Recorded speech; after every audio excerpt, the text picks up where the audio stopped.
ঈদে মুক্তি পেয়েছে বনলতা এক্সপ্রেস। এই বনলতা এক্সপ্রেস এই নামটি শুনলেই কেন যেন সবার মনেই প্রথমে যে বিষয়টি ভেসে ওঠে সেটা হচ্ছে যে একটি রোমাঞ্চকর ভ্রমণ এবং কিছু সাসপেন্স। তো সেরকমই একটি গল্প নিয়েই কিন্তু সিনেমাটি তৈরি হয়েছে এবং সেই গল্পের একটি প্রধান চরিত্র চিত্রা। দর্শক, আজকে আমরা কথা বলবো, আড্ডা দেবো চিত্রার সাথে। চিত্রা, কেমন আছেন? আলহামদুলিল্লাহ, খুব ভালো আছি। আপনি কেমন আছেন? আমি ভালো আছি। চিত্রা বলবো না সাবলেনুর বলবো? এখন তো সবাই চিত্রাই বলছে, চিত্রা শুনতেও বেশ ভালো লাগছে, সো আপনিও চিত্রা বলতে পারেন। কারণ আমরা দেখলাম যে সম্প্রতি একটি মানে স্যাবলেন্ডের ভক্তদের একটা প্রদর্শনী হয়ে গেল, সেখানে চিত্রা চিত্রা বলে সবাই চিৎকার করছিল এবং এক অন্যরকম একটা মানে অনুভূতি সেখানে, এবং সবাই আপনার অভিনয়ের প্রশংসা করছিলেন। তো সাবিলা, যদি বলি যে বনলতার সাথে যে যুক্ত হওয়া, এটা কি মানে টিম ওয়ার্কের কারণে, নাকি চরিত্রটার জন্য, নাকি নির্মাতার জন্য, যেটা নির্মাতার ভালো নির্মাণের সাথে যুক্ত হবেন, কোনটা কারণ ছিল এই বনলতা এক্সপ্রেসে যুক্ত হওয়ার জন্য?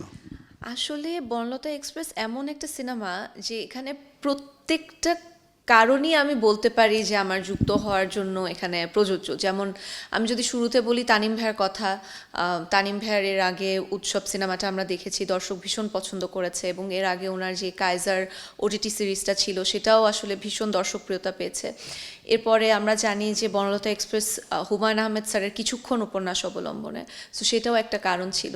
এরপরে আসলে যখন ধীরে ধীরে বনলতা এক্সপ্রেসের কাস্ট অ্যান্ড ক্রুয়ের ব্যাপারে আমার কাছে ইনফরমেশন আসছিল, তখন আমার কাছে মনে হয়েছে যে বনলতা এক্সপ্রেসে যুক্ত হতে পারা মানে শুধু সঠিক ডিসিশন না, বরং আমার ক্যারিয়ারের জন্য খুবই মানে একটা টার্নিং পয়েন্ট হিসাবে আমি ধরতে পারি।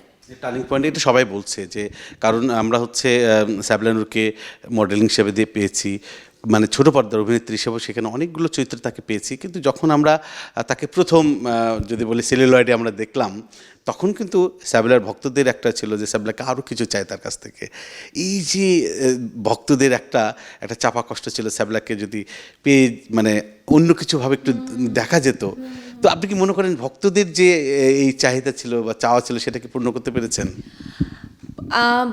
ভক্তদের কাছ থেকে আসলে আমি ভীষণ পজিটিভ ফিডব্যাক পেয়েছি বনলতা এক্সপ্রেস নিয়ে, এবং তাদের সব থেকে বেশি যে বিষয়টা ভালো লেগেছে সেটা হচ্ছে গল্পে চিত্রার আসলে যে প্রেজেন্সটা সেটা ভীষণ স্ট্রং, এবং শুধু মানে চিত্রা শুধু একা না, মানে চিত্রার সাথে রশিদ উদ্দিন মানে মোশাররফ করিমের ক্যারেক্টার, বা চিত্রার সাথে ডক্টর আশাব, শরীফুল রাজের ক্যারেক্টার, মানে প্রত্যেকটা ক্যারেক্টারের সাথে আসলে চিত্রার একটা জার্নি আছে, চিত্রার একটা মেসেজ আছে। সো এই জন্য ভক্তরা ভীষণ পছন্দ করেছে চিত্রার ওভারঅল ট্রেনের শুরু থেকে, জার্নিটা শুরু থেকে শেষ পর্যন্ত চিত্রার যে আপস অ্যান্ড ডাউনসটা, এটা দর্শক ভীষণ পছন্দ করেছে। তো আমার কাছে মনে হয় যে হয়তো পূরণ করতে পেরেছি, তবে অ্যাগেন আমার কাছে মনে হয় যে এটার তো কোনো শেষ নেই, ভালো করার কোনো শেষ নেই। সো হয়তো আরও ভালো করতে পারতাম, সেই চেষ্টাটাই থাকবে যে ভবিষ্যতে নেক্সট কাজে আরও ভালো কিছু করব। অবশ্যই ভালো করবে, কিন্তু চিত্রার চরিত্র চিত্রণের চ্যালেঞ্জগুলো কিন্তু আমার কাছে মনে হচ্ছে অনেক একটা চ্যালেঞ্জের কাজ। আপনার কাছে কি মনে হয়েছিল?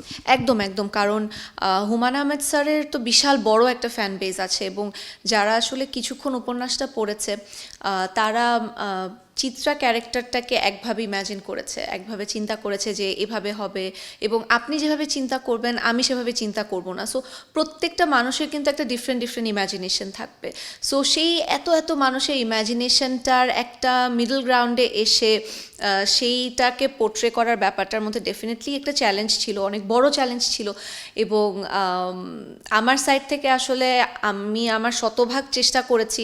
আমি গল্পটার সাথে মানে অনেকবার গল্পটা পড়েছি, স্ক্রিপ্ট অনেকবার পড়েছি, এবং শুটিং শুরু হওয়ার প্রায় 1.5 মাস আগের থেকে আমি আসলে বনলতা ছাড়া আর অন্য কোনো কিছু নিয়েই মানে চিন্তা করিনি, এবং শুটিং মানে এতটাই ভালো লেগেছে এই কাজটা শ্যুট করতে যে শ্যুট শেষ হওয়ার পরেও আসলে ওই রেশটা রয়ে গেছে। আমি যখন সিনেমাটি দেখছিলাম দর্শকদের সাথে, আপনার ভক্তদের সাথে, তখন আমার একটা অনুভূতি বলি যে আমার কাছে মনে হয়েছে যে হুমায়ুন আহমেদ স্যার চিত্রাকে যেভাবে কল্পনা করেছিলেন এটাই বোধহয় সেই চিত্রা, সেই। তো এটা আমার কাছে মনে হয়েছে, কিন্তু আমার কাছে অনেক বেশি চ্যালেঞ্জ লেগেছে যে চিত্রা যখন অনেকগুলো চরিত্র, সেই চরিত্রগুলোকে দেখা ডিফারেন্ট ডিফারেন্ট চরিত্র, প্রত্যেকটা চরিত্রের সাথে চিত্রা কিন্তু কোনো না কোনোভাবে যুক্ত হচ্ছে এবং নিজেকে ভাঙতে হচ্ছে। এটা তো একটা বড় ধরনের এক অভিনেত্রীর, একদম দক্ষ অভিনেত্রীর ছাড়া এটা সম্ভব না। আপনার কি মনে হয়? অবশ্যই আপনি যেটা বলছিলেন প্রত্যেকটা ক্যারেক্টারের সাথেই চিত্রা এক ধরনের কানেকশন আছে। যদি বলি আসলে মোশাররফ ভাইয়া এবং রাজ ভাইয়ার সাথে আসলে ওনাদের ক্যারেক্টারের সাথে সব থেকে বেশি কানেকশন, কিন্তু তারপরে প্রতিটা ক্যারেক্টারের সাথে তার একটা কানেকশন আছে। এবং আমি যে কাজটা করতে পেরেছি বা এই যে নিজের 100%টা দিতে পেরেছি, এটার পিছে আসলে পুরা ক্রেডিট আমি দিতে চাই হচ্ছে আমার কোয়ার্টিস্টদেরকে এবং ক্রুয়ের যারা ছিল। কোয়ার্টিস্ট বলতে আসলে মোশাররফ ভাইকে আমি সবসময় বলে এসেছি, ওনার সাথে শ্যুট করা হচ্ছে একটা ব্লেসিংয়ের মতো। মানে ভীষণ ভীষণ ইন্টারেস্টিংভাবে উনি ক্যারেক্টার নিয়ে ভাবেন, জীবন নিয়ে ভাবেন, এবং সেগুলো যখন আমাদের সাথে শেয়ার করেন এটা আসলে একটা ব্লেসিং। রাজ ভাইয়ের সাথে এটা আমার প্রথম বড় পর্দায় কাজ। উনি দুর্দান্ত একজন অভিনেতা, দুর্দান্ত একজন মানুষ। ওনার সাথে কাজ করে ভীষণ ভালো লেগেছে। এবং প্রত্যেকটা ক্যারেক্টার, শ্যামল ভাইয়া, মমো আপু, আমাদের পিচ্চি যে মেয়েটা ছিল মান, এবং ইউনিভার্সিটি পরীক্ষা, অ্যাডমিশন পরীক্ষা দেওয়ার তিনজন যে ছিল, সিফাত, লাবণ্য এবং তামিম, ওদের সাথে আমার অনেকগুলো সিন ছিল। সো সব কিছু মিলে আসলে ওদের সাথের যে রিলেশনশিপটা বা কানেকশনটা আমাদের হয়েছে শ্যুটে, সেটা প্লাস ক্রু কথা ডেফিনেটলি বলতে হয়। আমাদের রাইটার, দুর্দান্ত দুজন রাইটার, স্বাধীন এবং সামিউল, আমাদের মেকআপের সেতু আপু, আমাদের কস্টিউম এবং কাস্টিংয়ের তানিয়া আপু, আমাদের ডিওপি পলাশ ভাইয়া, আমাদের সেট যিনি বানিয়েছেন, মানে দুর্দান্ত একটা কাজ করেছেন রাজিম ভাইয়া। প্রত্যেকটা মানুষের আসলে ডেডিকেশন, অনেস্টির কারণেই বাকি ক্যারেক্টারগুলো ফুটে উঠেছে।